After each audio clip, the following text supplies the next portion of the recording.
प्रिय दर्शकों, आप सभी का स्वागत है हमारे इस YouTube चैनल पर।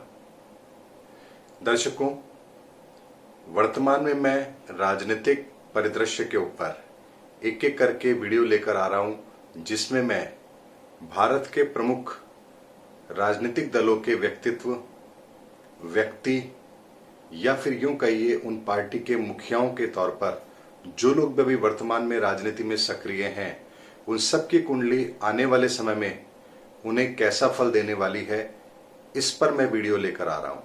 आज उसी कड़ी के अंदर भारतीय जनता पार्टी के एक और बड़े नेता अमित शाह जी की कुंडली के संदर्भ में कुछ महत्वपूर्ण तथ्य आप लोगों के सामने लेकर आया हूं, जो निस्संदेह बहुत ही महत्वपूर्ण भी है और रोचक भी है। दर्शकों, अमित शाह जी की कुंडली कन्या लग्न की बनती है और बृहस्पति उनकी कुंडली के अंदर भाग्य स्थान पर यानी कि नवम भाव में बैठे हुए हैं। और ऐसे में नवंबर 2021 के बाद उन्हें बृहस्पति की महादशा भी आरंभ हो रही है। वर्तमान में उन्हें राहु की महादशा चल रही है। राहु उनकी कुंडली में दशम भाव में बैठे हैं। ऐसे में जब भी किसी व्यक्ति को राहु की दशा लगे और राहु दशम भाव में हो, तो वो कालखंड उस व्यक्ति के लिए सर्वोत्तम शुभ फल देने वाला होता है, पर शर्त यह है कि राहु कुंडली में योग कारक होना चाहिए। लेकिन यहां पर अमित शाह की कुंडली के अंदर राहु योग कारक होने के साथ ही दशम भाव में भी बैठा है और 2003 में उन्हें इसकी महादशा भी आरंभ हुई थी। यानी कि 2003 के बाद अमित शाह जी ने अपने जीवन के अंदर अपने प्रोफेशन, अपने कामकाज, अपने करियर के अंदर एक वो मुकाम हासिल किया है जो किसी भी व्यक्ति के लिए लगभग सपने जैसा होता है। यहां पर ये जो उपलब्धि उन्हें हासिल हुई है, ये केवल और केवल राहु के कारण से हुई है, क्योंकि राहु ऐसा ग्रह है जो व्यक्ति को फर्श से अर्श तक पहुंचाने की ताकत रखता है। यानी कि जमीन से उठा करके व्यक्ति को आसमान तक पहुंचाने की ताकत यदि किसी प्लेनेट में है तो वो केवल और केवल राहु है। ऐसे में राहु का यहां पर दशम भाव में होना और शुभ फलों में वृद्धि करना, ये इस बात का पूरी तरह संकेत है कि 2003 के बाद अमित शाह जी ने अपने जीवन के अंदर बहुत बड़े राजनीतिक पद को भी प्राप्त किया है और अपने जीवन में एक बहुत बड़ी तरक्की को भी उन्होंने प्राप्त किया है। लेकिन बात आती है कि अब आगे क्या होगा। तो यहां पर नवंबर 2021 के बाद अमित शाह जी की कुंडली ये संकेत दे रही है कि उन्हें अब तक की सबसे बड़ी तरक्की नवंबर 2021 के बाद मिलने वाली है।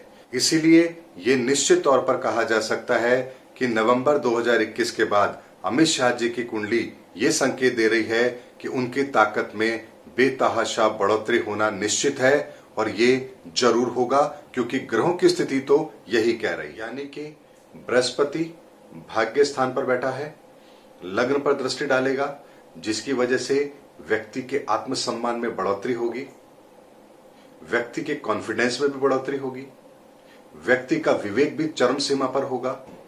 साथ ही बृहस्पति की दृष्टि तीसरे भाव पर होगी, जिसकी वजह से व्यक्ति का पराक्रम भी बहुत बढ़ा हुआ होगा। साथ ही यहां पर बृहस्पति की दृष्टि पंचम भाव पर भी होगी, जो कि अनसर्टेन गेन का भी होता है। ऐसे में नवंबर 2021 के बाद भारतीय जनता पार्टी के एक और कद्दावर नेता श्री अमित शाह जी की कुंडली ये बता रही है कि आने वाले समय में उनको बहुत बड़ा राजनीतिक लाभ नवंबर 2021 के बाद मिलने वाला है। और ये कुंडली उनका स्पष्ट तौर पर यह संकेत दे भी रही है कि ऐसा जरूर होगा, क्योंकि यहां पर 2003 से पहले उनके जीवन में केवल और केवल संघर्ष था। 2003 के बाद जैसे ही राहु की दशा आरंभ हुई है, उनकी जिंदगी के अंदर एक बहुत बड़ा परिवर्तन आया है और यहां पर आज वो अपनी जिंदगी के अंदर अपने प्रोफेशन में, अपने काम में, या यूं कहिए अपनी जिंदगी के तरक्की के सर्वोत्तम शिखर पर बैठे हुए हैं। ऐसे में आने वाला समय उन्हें और अधिक तरक्की देने वाला है और नवंबर 2021 के बाद में वो अपने जीवन की सबसे बड़ी तरक्की को भी यहां पर जरूर देखेंगे। कैसे होता है, क्यों होता है, किस कारण से होता है, ये सब देखना बड़ा इंटरेस्टिंग होगा। इस संदर्भ में मैं कभी अमित शाह जी की कुंडली का पूरा विश्लेषण करूंगा, तब आप लोगों को जरूर बताऊंगा कि कौन से योग कहां पर फलित होंगे और उसकी वजह से उनको कौन सा राजनीतिक लाभ मिलेगा। लेकिन वर्तमान सीरीज में मैं सिर्फ और सिर्फ राजनीतिक दृष्टिकोण से आप लोगों के सामने वीडियो लेकर आ रहा हूं कि आने वाला समय जो अक्टूबर से लेकर के मई 2021 तक का है, वो किस नेता के लिए खराब है और किसके लिए सही है, किसे संघर्ष करना पड़ेगा और किसे संघर्ष के बाद हार मिलेगी और किसे संघर्ष के बाद जीत मिलेगी। उसी कड़ी में ये एक ऐसे नेता हैं जिनकी कुंडली भी प्रेजेंट में एक संघर्ष की ओर इशारा कर रही है, यानी कि यहाँ पर अभी उन्हें राहु के अंदर चंद्रमा और उसके बाद मंगल की अंतर्दशा आएगी, जो उनके लिए निश्चित तौर पर कठिन है। ऐसे में वर्तमान समय में तो उनको बहुत ही कठिन चुनौतियों का सामना करना है और नवंबर 2021 के बाद में इस चुनौती का सामना करने के बाद में एक बहुत ही सुनहरा अध्याय उनके लिए लिखा जाएगा, ऐसी उनकी कुंडली संकेत दे रही है।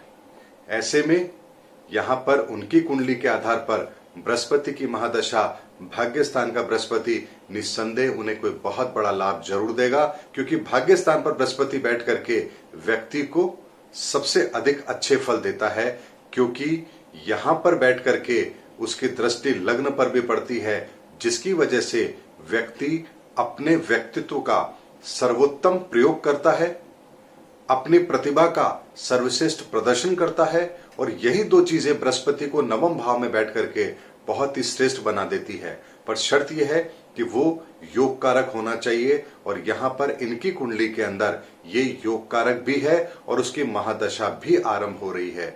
ऐसे में आने वाला समय उन्हें राजनीतिक तौर पर भी एक नई उपलब्धियां दिलवाएगा।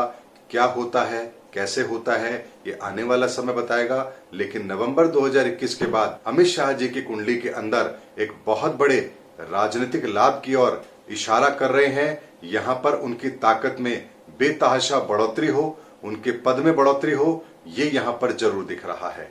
कैसे होता है, क्यों होता है, किस कारण से होता है, कौन सी घटनाएं उसके लिए जिम्मेदार हैं, ये सब आने वाला वक्त बताएगा। लेकिन बढ़ोतरी होगी, ये बात निश्चित है, इसमें कहीं कोई संदेह नहीं है।